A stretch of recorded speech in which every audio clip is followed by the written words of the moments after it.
Welcome back to our channel. ಇವತ್ತು ನಾನು GPST exam pattern ಹೇಗಿರುತ್ತೆ ಅಂತ ಹೇಳೋಕೆ ಬಂದಿದ್ದೀನಿ. ಸೊ GPST ಎಕ್ಸಾಮಲ್ಲಿ ಇದು ಫಾರ್ ಸೈನ್ಸ್ ಕ್ಯಾಂಡಿಡೇಟ್ಸ್ಗೆ ನಾನು ಹೇಳ್ತಿರೋದು, ಮ್ಯಾಥ್ಸ್ ಆ್ಯಂಡ್ ಸೈನ್ಸ್ ಪೋಸ್ಟ್ಗೆ ಹೇಳ್ತಿರೋದು. ಇದರಲ್ಲಿ ಫಸ್ಟ್ 3 ಪೇಪರ್ಸ್ ಇರುತ್ತೆ. First paper it is 150 marks. 150 ಮಾರ್ಕ್ಸಲ್ಲಿ ಜನರಲ್ ಪೇಪರ್ 8 ಅದು ಜನರಲ್ ಪೇಪರ್ ಆಗಿರುತ್ತೆ. ಅದರಲ್ಲಿ psychology, Kannada, English, value education ಮತ್ತು ಕಂಪ್ಯೂಟರ್ ಇರುತ್ತೆ. And second paper it is 150 marks ಆಗಿ.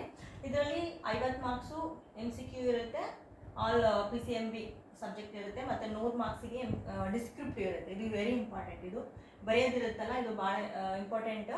ಸೊ ಅದಕ್ಕೆ PCMB ಇದರಲ್ಲಿ ಕೂಡ ಆಲ್ 4 ಸಬ್ಜೆಕ್ಟ್ಸ್ ಇರುತ್ತೆ. ಅದು 100 ಮಾರ್ಕ್ಸಿಗಿರುತ್ತೆ, ಡಿಸ್ಕ್ರಿಪ್ಟಿವ್ ಬರೆಯೋದಿರುತ್ತೆ.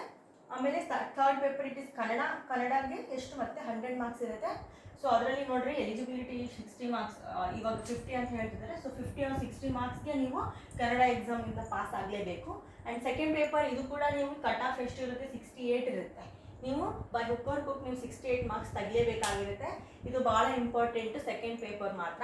ಸೊ ಇಲ್ಲಿ ನೋಡ್ರಿ 50 MCQ ಇರುತ್ತೆ, ಇದನ್ನ ಹೆಂಗಾರು ಹಾಕ್ಬೋದು. ಇಲ್ಲಿ ನೋಡ್ರಿ 100 ಮಾರ್ಕ್ಸಿಗೆ ಬರೆಯೋದಿರುತ್ತೆ. ಸೊ ನೀವು ಫಾಸ್ಟಾಗಿ ಬರೀಬೇಕು. ಇದರಲ್ಲಿ ಏನಾಗಿರುತ್ತೆ, ಮ್ಯಾಥ್ಸ್, ಫಿಸಿಕ್ಸು, ಕೆಮಿಸ್ಟ್ರಿ, ಬಯಾಲಜಿ ಇದು ಮಾರ್ಕ್ಸ್ ಅಲಾಟ್ಮೆಂಟ್ ಹಿಂಗಿರುತ್ತೆ. PM ಕ್ಯಾಂಡಿಡೇಟ್ಸಿಗೆ ಮಾತ್ರ ಮ್ಯಾಥ್ಸ್ ಸಬ್ಜೆಕ್ಟ್ ಜಾಸ್ತಿ ಇರುತ್ತೆ. CBZ ಕ್ಯಾಂಡಿಡೇಟ್ಸ್ಗೆ ಬಯಾಲಜಿ ಮಾರ್ಕ್ಸು ಜಾಸ್ತಿ ಇರುತ್ತೆ. ಹಾಗಾಗಿ ನೀವು ಏನು ಮಾಡಬೇಕು, ಫಸ್ಟು ಸೆಕೆಂಡ್ ಪೇಪರ್ನ ತುಂಬ ಕಾನ್ಸಂಟ್ರೇಟ್ ಮಾಡಿ ನೋಟ್ಸ್ ಮಾಡ್ಕೊಂಡ್ಬಿಟ್ಟು ಇದು ಮಾಡಿ.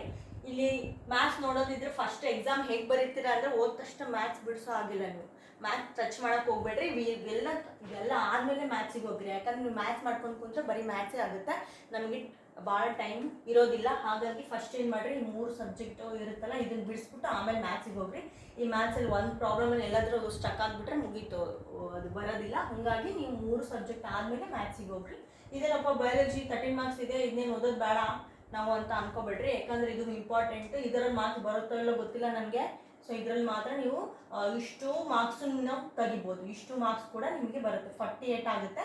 48 ಮಾರ್ಕ್ಸ್ ಗ್ಯಾರಂಟಿ ಇರುತ್ತೆ, ಬಟ್ 52 ಮಾರ್ಕ್ಸ್ ನಿಮಗೆ ಗ್ಯಾರಂಟಿ ಇರಲ್ಲ. ಹಾಗಾಗಿ ನೀವು ಸೆಕೆಂಡ್ ಪೇಪರ್ನ ತುಂಬ ಕಾನ್ಸಂಟ್ರೇಟ್ ಮಾಡಿರಿ. ಫಸ್ಟ್ ಪೇಪರ್ ನೆಗ್ಲೆಕ್ಟ್ ಅಂದರೆ ಓದಬೇಕು, ಯಾಕಂದರೆ ಸ್ಕೋರ್ ಮಾಡಬೇಕಲ್ಲ ನೀವು. ಇದರಲ್ಲಿ ಸೈಕಾಲಜಿ 50 ಮಾರ್ಕ್ಸಿಗಿರುತ್ತೆ, ಅದನ್ನು ಕಾನ್ಸಂಟ್ರೇಟ್ ಮಾಡಿ. ಆಮೇಲೆ ನಿಮ್ಗೆ ಏನಾದರೂ ನೋಟ್ಸ್ ಬೇಕಾಗಿದ್ದರೆ ಸೊ ಕಾಂಟ್ಯಾಕ್ಟ್ ಮಾಡಿರಿ, ವಾಟ್ಸಪ್ ಮಾಡಿ, ಆ ನಂಬರ್ಗೆ ವಾಟ್ಸಪ್ ಮಾಡ್ಬೋದು ನೀವು. Thank you.